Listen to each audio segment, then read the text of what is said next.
Maintenant, on va parler d'autres choses. Le premier grand dossier, c'est ce qui se passe à Batopé avec les Libanais qui sont en train de flageoler, d'exploiter, d'esclavagiser nos frères et sœurs qui travaillent dans une usine à Batopé. Et je voudrais que tous les Togolais se réveillent par rapport à cette exploitation dont nous sommes victimes sur notre propre pays, dans notre propre pays, de la part de ces étrangers qui viennent sous le couvert d'investisseurs alors que ce sont des esclavagistes des temps modernes. Il faut que nous nous réveillons autant que nous sommes de toutes les catégories parce que ce qui se passe dans certaines usines de la zone franche, ça dépasse l'entendement. Alors, il y a quelques jours, il y a eu un débrayage au niveau d'une usine à Batopé qui s'appelle SNI. C'est une usine qui appartient à un réseau d'expatriés, donc des Libanais, qui sont arrivés au Togo, totalement les mains vides. Cette usine s'appelle Société Nouvelle Industrie, qui est à Batopé, à 45 km de Lomé, et 41 km plutôt de Lomé. Et cette usine appartient à M. Taleb Mazé, Abdallah Nemer et Al-Nasser Madi. Mais le vrai patron, c'est Taleb Mazé. Et Taleb Mazé, c'est un gars qui est arrivé au Togo en 2011 avec un passeport gambien. Avec un passeport gambien, il est arrivé au Togo, bien qu'il était libanais. Il a créé une première usine qu'il appelle STP, donc l'usine, la Société de transformation des plastiques, dans la zone portuaire. Une usine qui produit des articles de ménage plastiques, donc les seaux, les bassines, les gobelets, les poubelles, les gourdes et tout ça. Donc, il a inscrit son usine en zone franche. Et vous savez qu'au Togo, la zone franche est un réseau de blanchiment d'argent, de fraude fiscale, de fraude douanière et de tout ce que vous pouvez imaginer. Donc, il crée cette première usine.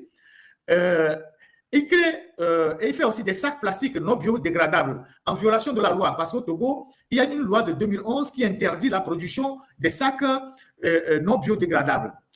À part cette société, il en crée une deuxième qu'il appelle STP Nat, qui fabrique des nattes tissées en plastique. Puis, il fabrique Mousse Confort, il crée Mousse Confort, qui fabrique des matelas en mousse que vous connaissez à Lomé. Plus tard, M. Taleb Mazé, il achète plusieurs hectares, plusieurs dizaines d'hectares à Batopé, donc dans le ZIO, pour créer la nouvelle société de transformation de produits plastiques. Au départ, ça s'appelait NSTPP, dont il a ensuite changé le nom, qui s'appelle Société Nouvelle Industrie, avec après que les ouvriers fait des débrayages, après plusieurs dénonciations de fraude fiscale. Donc, ils changent le nom de la société. La SNI fabrique des sachets plastiques non biodégradables, articles de ménage en plastique, des sacs tissés pour l'emballage de céréales, sacs de ciment, savon de ménage. Selon les enquêtes fin 2023, la société avait un effectif de 1200 employés, dont la plupart n'étaient pas déclarés à la Caisse de sécurité sociale, CNSS. Ils n'avaient pas de contrat de travail. Les 1200 personnes n'avaient pas de contrat de travail et ils n'étaient pas déclarés à la Caisse nationale de sécurité sociale. J'aimerais ici faire une pause et interpeller Mme Ingrid Awadé. Madame Ingrid Awadé, vous qui êtes à la Caisse nationale de sécurité sociale, avec comme président du conseil d'administration avant Gilbert Bahara, vous avez passé tout le temps, ou vous passez tout le temps, Mme Ingrid Awadé, à traquer les petits entrepreneurs togolais, à faire des redressements aux gens que, voilà, telle clinique n'a pas déclaré d'employés, telle ici, vous envoyez des amendes partout. Il suffit que des Togolais créent une petite entreprise, vous venez faire un contrôle, oui, tel employé, vous n'avez pas déclaré tel employé, voilà les amendes. Mais voilà des Libanais qui sont au Togo depuis des années, qui emploient 1200 personnes dans une seule boîte, qui ne les ont pas déclarées à la Caisse nationale de sécurité. Et ça dit que vous ne savez pas que ces Libanais font ce genre de choses sur le territoire, ou bien vous fermez les yeux parce que, puisque Gilbert Bahara était le président du conseil d'administration de la Caisse, et c'est lui qui était le ministre du Travail. Pendant au moins 7 ou 8 ans, Gilbert Bahara était au ministère du Travail. Et jamais Gilbert Bahara ne s'est préoccupé des conditions de travail des Togolais dans la zone franche, et particulièrement chez ces Libanais qui se comportent comme des esclavagistes sur notre territoire, qui se permettent même de bastonner des Togolais sur le lieu de travail. Il y a un parmi eux, il prend même des cordelettes pour menacé de frapper des Togolais sur leur lieu de travail. Des gens qui sont arrivés chez nous au Togo, sans rien du tout, sans un franc. Vous les avez acceptés, ils ont créé des usines ici, ils sont dans la zone franche, ils font de la fraude fiscale, de la fraude douanière, ils font de l'évasion fiscale, vous ne les arrêtez jamais. Et ils exploitent les Togolais comme des animaux et vous êtes incapables de les rappeler à l'ordre. Ils sont en territoire conquis, ils font ce qu'ils veulent. Mais si un Togolais crée une petite entreprise, il emploie 4 personnes, vous êtes assez tous pour faire le contrôle de la Caisse nationale de sécurité sociale. Mais voilà des années que des Togolais travaillent dans cette entreprise de Libanais, 1200 Togolais, ils n'ont pas de contrat, ils n'ont pas été déclarés à la Caisse nationale de sécurité sociale. Madame Ingrid Awade, vous avez la sévérité à géométrie variable, on dirait. Quand il s'agit de certains, vos services sont vraiment, font diligence, mais quand il s'agit d'autres, vous ne dites rien. Donc, ces Libanais-là, c'est quoi qu'est-ce qui leur garantit cette impunité? Pourquoi ils sont si intouchables alors qu'ils sont en train d'exploiter vos frères? Je vais vous donner quelques éléments. Il y a beaucoup de nos frères qui ont fait des accidents de travail dans ces sociétés. Je ne vais pas donner les noms. Il y a M. Apoin Komla qui a eu un doigt sectionné. Il y a les images que je ne peux pas passer ici, sinon TikTok va mettre fin au live. Images sectionnées. Si vous voyez les doigts, vous ne pouvez pas accepter. Les gens sont devenus handicapés. Donc, M. Komla, machiniste, un doigt sectionné par une machine à la section de sachetterie. M. Bruno, machiniste, 3 doigts sectionnés, perdus au recyclage des déchets. Mademoiselle Nadège, machiniste, 4 doigts sectionnés. M. Kodjo, 2 doigts broyés par une machine à la section des sacs. M. Lelenwe, 3 doigts sectionnés par une machine à la section injection. Voilà le calvaire que les Togolais vivent dans ces sociétés. Et quand les gens se retrouvent dans cette situation d'accident de travail, ces Libanais refusent de débloquer de l'argent pour les soigner. Certains, n'ayant pas de moyens, vont se faire soigner par les tradithérapeutes. Et vous êtes au Togo, vous les regardez, vous ne dites rien, vous les laissez exploiter par ces gens-là. Donc, ce monsieur Libanais, donc, il a acheté les terres à Batopé pour créer ces sociétés-là. Et il ne s'est pas arrêté là. Il a acheté un grand domaine à Comé. Vous voyez, la zone franche est devenue un moyen pour les étrangers d'acheter des terres chez nous. Parce qu'à travers une société, comme on dit, c'est un investisseur, il peut acheter des terres. Mais les gens profitent de ce statut de société pour acheter des terres. Alors que s'ils viennent individuellement, comme ils sont des étrangers, pour acheter la terre, ça va être compliqué. Donc, ils utilisent la société comme couverture pour acheter des terres.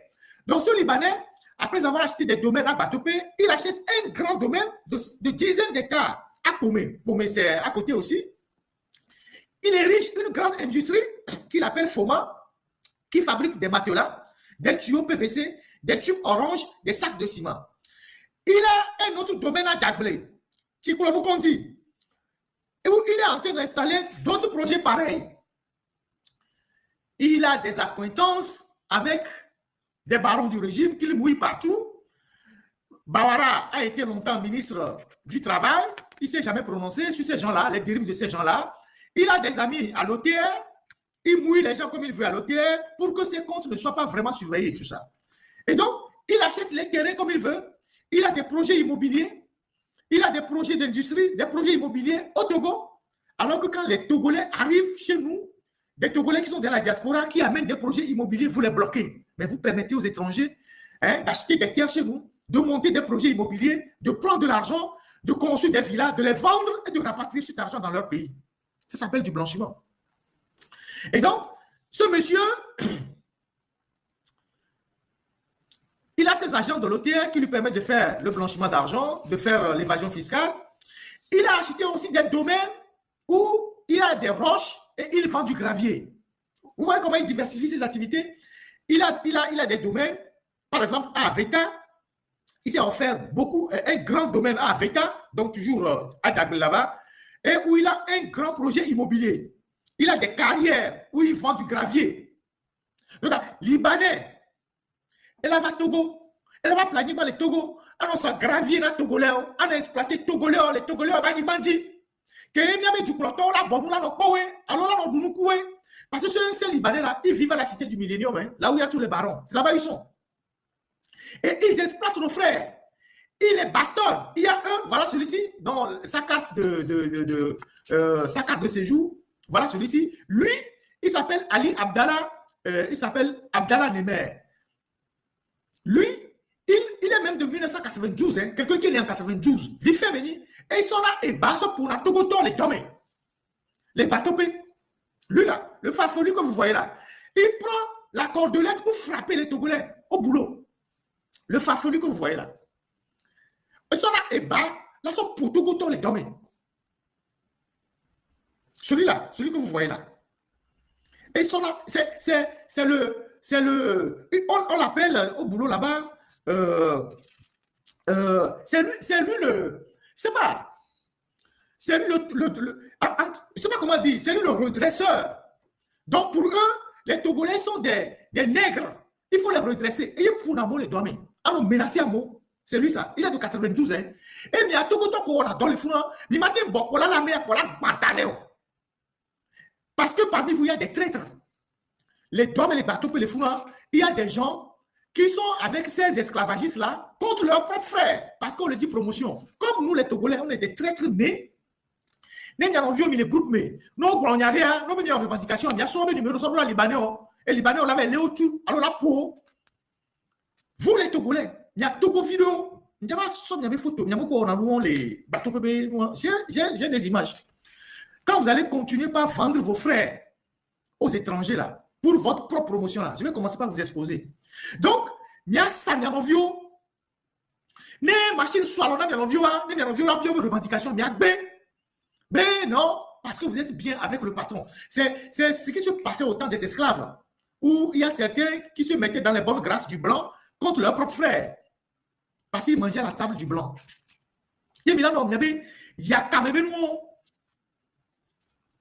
il faut qu'on vous redresse, vous certains Togolais qui êtes habitués à vendre vos frères. Il faut qu'on vous expose. Donc,